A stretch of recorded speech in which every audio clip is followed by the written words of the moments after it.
Hello friends, welcome to rice ice YouTube channel. My name is Tanmay. আজকের prelims byte সেশনে আমরা পড়ব Diego Garcia এই আইল্যান্ডের ব্যাপারে। ঠিক আছে, দেখো আজকের নিউজ পেপারে না একটা ছোট্ট একটা কলম এসেছিল। এই পার্টিকুলার কলমে কিন্তু ডিয়াগো গার্সিয়া এই পার্টিকুলার যে আইল্যান্ডটা আছে তার উপর কথা বলছে।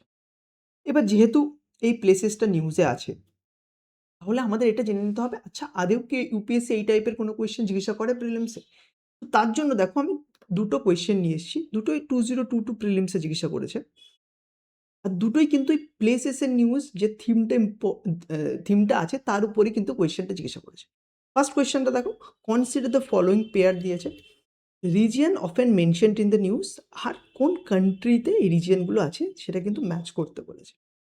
আর আরেকভাবে দেখো প্লেসেসের নিউজের উপর কোয়েশ্চেন কীভাবে জিজ্ঞাসা করে, দেখো কান্ট্রি দিয়ে দিয়েছে চাঁদ, গুয়েনা, লেবানন, টিউনিশিয়া, ঠিক আছে। আর কোন কারণে তারা নিউজে আছে, important reason for being in news recently, ঠিক আছে। তো যখন এরকম কিছু প্লেসেস নিউজে থাকবে, তাহলে কিন্তু আমাদের ওই পার্টিকুলার প্লেস সম্পর্কে কিন্তু কমপ্লিট একটা হলিস্টিক আন্ডারস্ট্যান্ডিং থাকতে হবে, তবেই কিন্তু এই টাইপের কোয়েশ্চেনগুলো কিন্তু আমরা সলভ করতে পারবো। বোঝা গেল?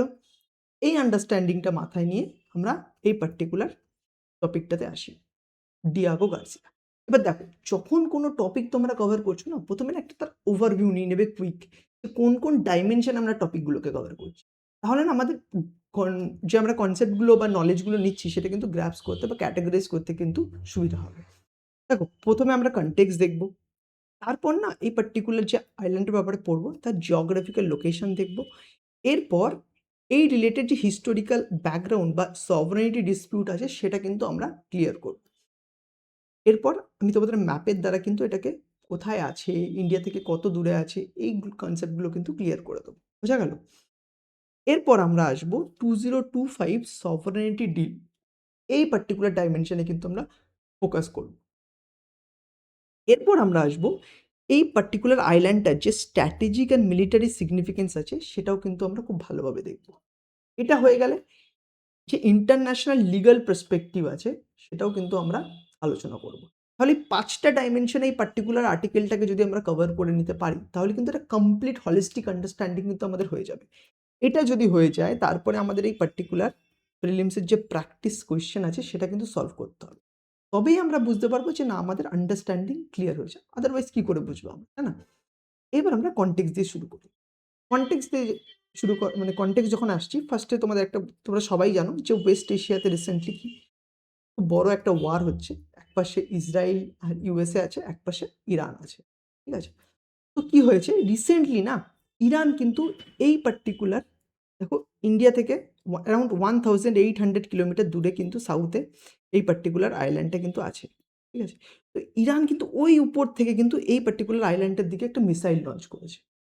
এবার এর আগে বলা হতো না ইরানের কাছে অ্যারাউন্ড 2000 কিলোমিটার রেঞ্জের মিসাইল আছে, বাট ইরান যেহেতু এত দূর একটা আইল্যান্ডে মিসাইল লঞ্চ করেছে, তাহলে এক্সপার্টটা বলছে না ইরানের কাছে 4000 কিলোমিটার রেঞ্জেরও কিন্তু মিসাইল আছে, কিন্তু যদিও এই মিসাইলটা কিন্তু সাকসেসফুল লক্ষ্যে পৌঁছতে পারেনি, মিড এয়ারেই কিন্তু ডিস্ট্রয় করে দেওয়া হয়েছিল।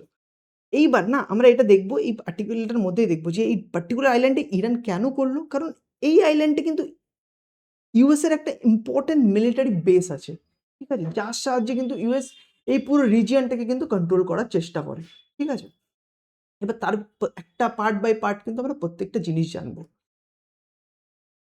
বাট প্রথমে আমাদের যেটা জানতে হবে যে জিওগ্রাফিক্যাল লোকেশন সম্পর্কে কিন্তু এই আইল্যান্ডটার কমপ্লিট ক্ল্যারিটি থাকতে হবে, তবেই কিন্তু আমরা স্ট্র্যাটেজিক ডাইমেনশনে ঢুকতে পারবো, ঠিক আছে। দেখো, জিওগ্রাফিক্যাল লোকেশনে আমরা যখন চলে আসছি, আমাদের প্রথমে এটা জানতে হবে যে এই আইল্যান্ডটা কিন্তু চাগোস আর্কিপিলাগোর পার্ট। এবার তোমরা বলতে পারো, আচ্ছা চাগোস আর্কিপিলাগো কোথায়? দেখো, এই হচ্ছে আমাদের ইন্ডিয়া, ঠিক আছে।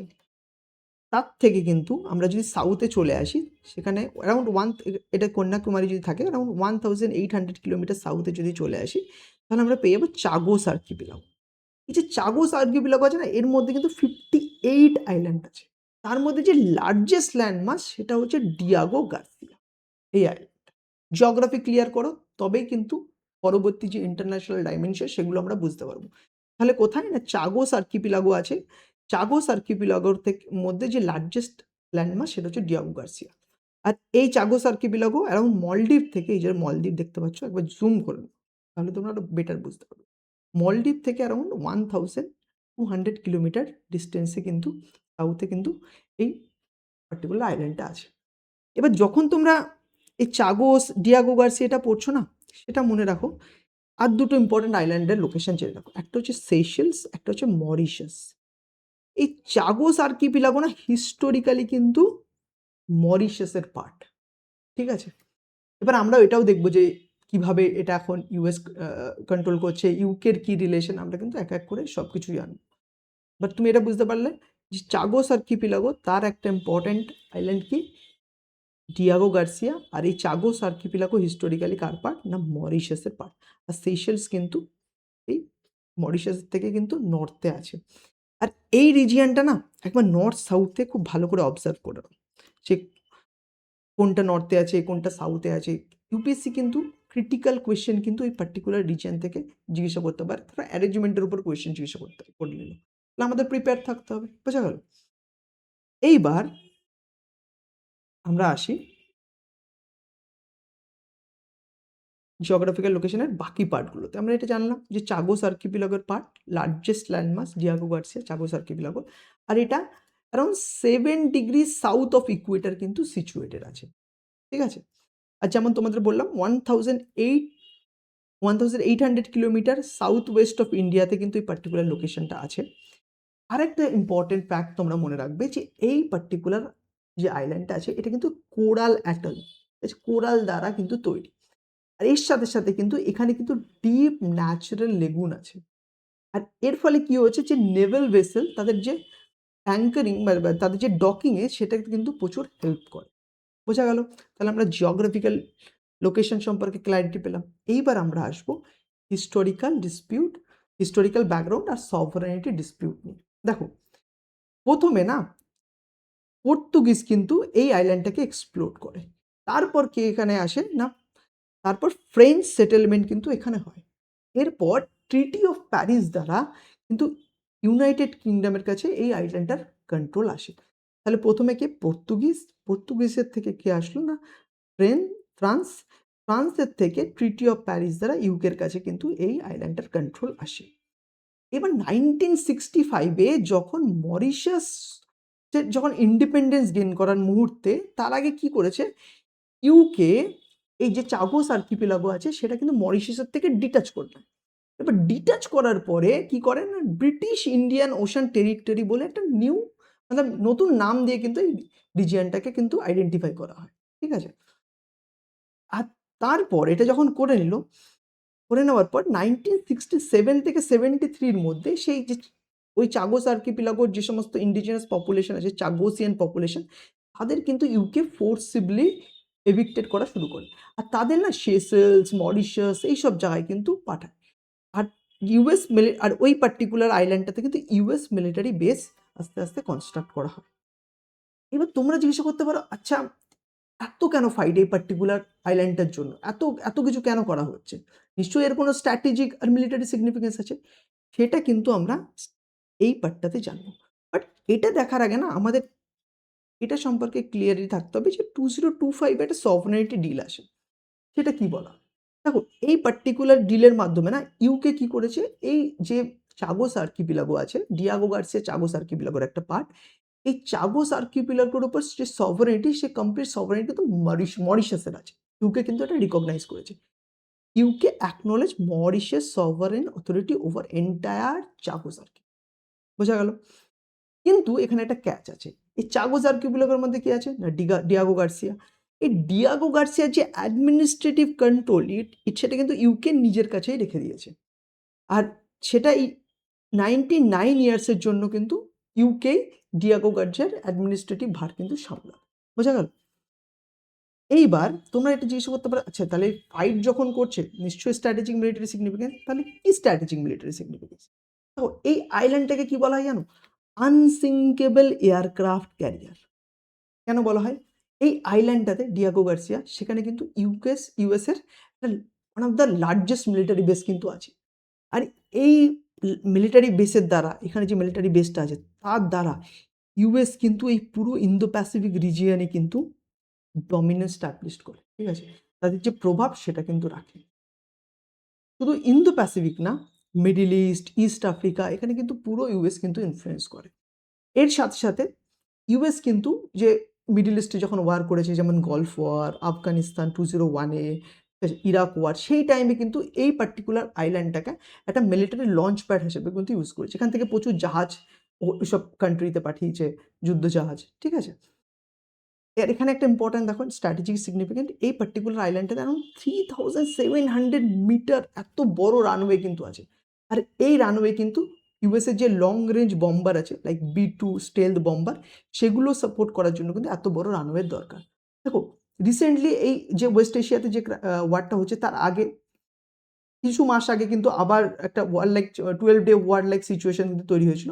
সেখানে কিন্তু ইউএস একটা অপারেশন লঞ্চ করেছিল, অপারেশন মিডনাইট হ্যামার, যার সাহায্যে না ইউএস কিন্তু ইরানের যে নিউক্লিয়ার ফেসিলিটি আছে সেগুলোকে বম্ব করেছিল। এবার তার জন্য না B2 স্টেলথ বম্বার কিন্তু ইউজ করা হয়েছিল। এই B2 স্টেলথ বম্বার কিন্তু অনেক B2 স্টেলথ বম্বার গেছিল, বাট তার কিছু B2 স্টেলথ বম্বার কিন্তু এই ডিয়াগো গার্সিয়া থেকে উড়ে কিন্তু ইরানের দিকে যায়।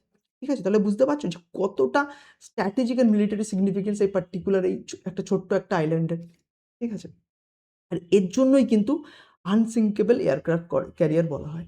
আর এর সাথে সাথে না এই পার্টিকুলার আইল্যান্ডে কিন্তু ডিপ ওয়াটার পোর্টও আছে। আর এর ফলে কি হয়, যে nuclear power submarine, aircraft carrier, এগুলো কিন্তু এখানে ডক করতে পারে। বোঝা গেল কতটা ইম্পর্ট্যান্ট? এইবার আমরা স্ট্র্যাটেজিক অ্যান্ড মিলিটারি সিগনিফিকেন্স বুঝে নিলাম। এবার আমাদের যেটা বুঝতে হবে যে এই পার্টিকুলার আইল্যান্ডের উপর ইন্টারন্যাশনাল লিগ্যাল পার্সপেক্টিভ কী আছে। দেখো, আইসিজের অ্যাডভাইজারি ওপিনিয়ন এসেছিল 2019-এ। সেখানে কি করছে, আইসিজে এটা অ্যাকসেপ্ট করছে যে ইউকের এটা অব্লিগেশন যে তার যে অ্যাডমিনিস্ট্রেশন এই চাগোস আর্কিপিলাগোতে সেটাকে শেষ করা, আর সেটাকে আস্তে আস্তে মরিশাসের কাছে হ্যান্ড ওভার করে দেওয়া। ঠিক আছে? আর তখনই এটা যখন কমপ্লিট হবে এই পুরো হ্যান্ডওভারটা, তখনই কিন্তু যে অ্যাকচুয়াল ডিকলোনাইজেশন অফ মরিশাস সেটা কিন্তু কমপ্লিট হবে। বোঝা গেল? আর সেম জিনিসটা কিন্তু না ইউএন জেনারেল অ্যাসেম্বলিও কিন্তু একই কথা বলছে, যে তারাও কিন্তু ডিমান্ড করছে যে ইউকে যাতে এই কলোনিয়াল অ্যাডমিনিস্ট্রেশন চাগোস আর্কিপেলাগো বা ডিয়াগো গার্সিয়া থেকে আস্তে আস্তে উইথড্র করে নেয়, আর মরিশাসের কাছে কিন্তু যাতে হ্যান্ড ওভার করে। আর সেম থিং বলছে কে না international tribunal for law of sea. তাহলে বোঝা গেল যে একটা কিন্তু কমন কনসেনসাস আছে। কমন কনসেন্সাসটা কি, যে ভাই ইউকে তুমি এখান থেকে আস্তে আস্তে তোমার যে কলোনিয়াল অ্যাডমিনিস্ট্রেশন আছে সেটাকে সরিয়ে নাও, আর এটা অ্যাকচুয়ালি যার টেরিটরি লাইক মরিশাসের, ঠিক আছে, তাকে কিন্তু তুমি এটাকে হ্যান্ড ওভার করো। বোঝা গেল? তাহলে বুঝতে পেরেছো যে আমরা কিন্তু এই টপিকটা পুরো একদম কম্প্রিহেন্সিভলি কিন্তু কভার করে নিলাম, কনটেক্সট দেখে নিলাম, আমরা জিওগ্রাফিক্যাল লোকেশন দেখে নিলাম, হিস্টোরিক্যাল ব্যাকগ্রাউন্ড, সভারেনিটি ডিসপিউট আছে ম্যাপের সাহায্যে বুঝে নিলাম কোথায় কোন আইল্যান্ডটা আছে, সভারেনিটি ডিল দেখলাম, স্ট্র্যাটেজিক অ্যান্ড মিলিটারি সিগনিফিকেন্স দেখলাম, কেন আনসিঙ্কেবল এয়ারক্রাফট ক্যারিয়ার বলা হয়, এর সাথে সাথে ইন্টারন্যাশনাল লিগাল পার্সপেক্টিভ দেখলাম। এটা যদি বুঝে যেয়ে থাকো, এইবার তোমাদের কিন্তু এই কোয়েশ্চেনটা সলভ করতে হবে। তবেই কিন্তু আমি বুঝতে পারবো যে তোমাদের আন্ডারস্ট্যান্ডিংটা কিন্তু ক্লিয়ার হয়েছে। আর ধরো তোমরা কেউ এইটা ইংলিশে অতটা কমফোর্টেবলি বুঝতে পারছো না, তাদের জন্য কিন্তু রাইস আইসের ওয়েবসাইটে সেম আর্টিকেলটা কিন্তু বাংলাতেও দেওয়া আছে। তো বিশেষ করে যারা হচ্ছে তোমরা বেঙ্গলি মিডিয়ামে ইউপিএসসিতে দিচ্ছ, তারা কিন্তু এই আর্টিকেলটা বাংলাতে পড়তে পারো রাইস আইসের ওয়েবসাইটে যে যে ভাষায় কমফোর্টেবল সে ভাষায় পড়ো। অ্যাট দ্য এন্ড তোমাদের কিন্তু কনসেপচুয়াল ক্ল্যারিটি রাখতে হবে। ঠিক আছে? আশা করি আর্টিকেলটা বুঝতে পেরেছো। কোনো যদি প্রবলেম থাকে, কোনো ডাউট থাকে, কমেন্ট সেকশনে যেয়ে আমাদের জানাও, আমাদের টিম কিন্তু রেসপন্ড করবে। And thank you so much for attending this particular discussion, and all the very best for your upcoming prelims exam. Thank you.